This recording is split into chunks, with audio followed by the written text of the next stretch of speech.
जो भोजन बना रही हैं उस समय पर उनकी चित्त वृत्ति, उनकी बुद्धि, उनका मन, उनकी एकाग्रता उस भोजन बनाने में नहीं।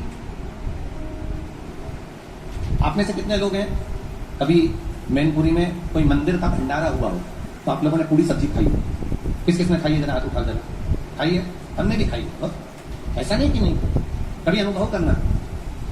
वो काशी फल की सब्जी, वो कद्दू की सब्जी और इतनी मोटी मोटी पूड़ी, इतनी मोटी पूड़ी तुम्हारे घर में कभी नहीं बनी। इतनी ऐसी सब्जी, छिलके वाले कद्दू की, काशी फल की सब्जी तुम्हारे घर में छिलके वाली कभी नहीं बनी। और भंडारे में वो छिलके वाली सब्जी बनती है, भंडारे में वो मिक्स वेज सब्जी बनती है, भंडारे में वो राम भाजी बनती है, भंडारे में मोटी मोटी पूड़ी बनती है। उसके बाद भी आप जब भोजन करते हो भंडारे का, वही भोजन अपने घर में जाकर बनाकर खाना, उसमें स्वाद नहीं आएगा। और जो भंडारे में करा उसका स्वाद बढ़ जाता है।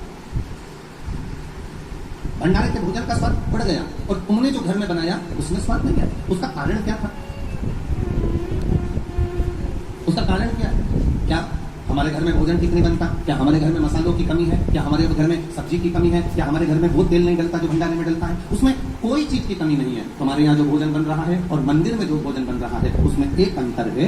मंदिर में जब भोजन बनता है, भंडारे का भोजन बनता है, तो हम ये भाव से बनाते हैं कि भगवान को भोग लगेगा। और घर में जो भोजन बनाते हैं हम इस भाव से बनाते हैं कि मेरे बच्चे का टिफिन अच्छा लगा दूं, मेरे पति के पराठे अच्छे बना दूं, उसके बाद जेठानी आएगी वो बनाएगी चली जाएगी, देवरानी आएगी वो अपना बनाएगी चली जाएगी, सास के लिए 4 रोटी सेक के रख देंगे। अब कोई सास से कहे कि तुम्हें भोजन क्यों नहीं खा रहा, कोई सास से कहे कि तुम रोटी नहीं खाती आजकल, तो सास कैसे कहे कि इस भोजन में स्वाद नहीं आ रहा? क्योंकि तुम प्रेम से देना भूल गई, तुम प्रेम का व्यवहार भूल गई और तुम प्रेम से बनाना भूल गई। जिस दिन तुमने करुणा, प्रेम, वात्सल्यता से ये भोजन सिद्ध करा, उस दिन उस भोजन में अपने आप शुद्धता का भाव आएगा, सुंदरता का भाव आएगा और उसमें स्वाद बढ़ता चलेगा।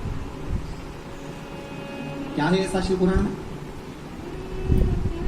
दुनिया के लोग ये इतनी तेज कड़कड़ाती हुई धूप पड़ रही है, गर्मी पड़ रही है, लोगों को देखो अपने अपने घर से छाता लेकर आए हैं, चादर का टुकड़ा लेकर आए हैं, कोई कोई पन्नी लगाकर बैठा हुआ है, भोजनशाला का टेंट भरा पड़ा है, उसके पास में टेंट और लगाया वो भरा पड़ा हुआ, पूरे ग्राउंड में कहीं जगह नहीं है। और जितने लोग ग्राउंड में हैं उतने रोड की जो दुकानें भरी पड़ी हुई हैं, उस दुकानों के अंदर कहीं ना कहीं पेड़ों की छांव में जहां जहां जगह मिल रही है लोग बैठे हुए हैं। क्या है शिव पुराण? शंकर की कथा में ऐसा क्या तत्व है? शिव की कथा में ऐसा क्या रस तत्व है? क्या मिलता है शिव महापुराण की कथा को श्रवण करने से? दुनिया के लोग कहें कि भगवान शंकर के पास में कुबेर का खजाना है, भगवान शिव के पास में ढेर संपदा है, इसलिए दुनिया के लोग शंकर भगवान की आराधना करते हैं। बहुत अच्छे से सुनना महाराज। अब अधिक मास की शिव महापुराण की कथा चल रही है, अपनी जिंदगी में उतारिएगा। लोग कहते हैं शिव जी के पास में कुबेर का खजाना है, शंकर भगवान के पास में अपार धन है, शिव जी के पास में अपार संपदा है, इसलिए दुनिया के लोग शंकर जी का भजन करते हैं, शिव जी का एक लोटा जल चढ़ाते हैं, शंकर जी की भक्ति करते हैं, इसलिए लोग शिव जी की पूजन करते हैं, उनसे मांगने के लिए, उनसे पाने के लिए। ये दुनिया के लोग समझ नहीं पाए।